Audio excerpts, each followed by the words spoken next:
So here we've got our experimental setup to remind ourselves how magnetic fields work in relation to the current direction. Here we have an inductor coil loop of wire connected to a positive supply. We've got our positive current coming in this way. Let me just mark that down as an I going in, and I exits from that side as well.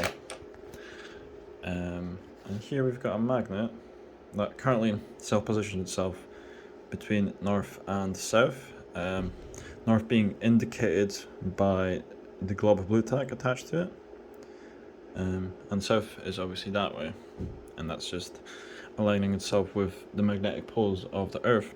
However, we can disrupt this natural alignment if we turn on the coil, if we supply current to the coil, and then it should align with the north field of this coil.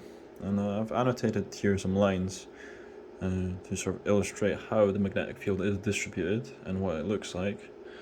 So when I turn it on, it should align itself with that north pole, and the magnetic field lines will flow in these circular paths around the coil, like so. And the direction of these lines, what does it actually tell us? Well, the arrow tells us the direction a positive charge would move in the presence of this magnetic field. So yeah, that's what we have on this paper, and let me just turn on the power supply, and hopefully you should see the magnet spin into alignment with the North Pole.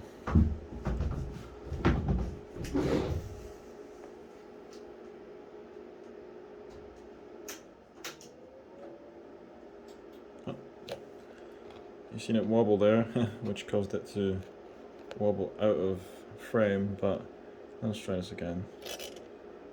You see, it was actually strong enough for the magnetic field to pull the magnet in the coil itself. And the strength of this field is also proportional to the current flowing through this path and a few other parameters too, but that is one of the primary things that determines the strength of this magnetic field.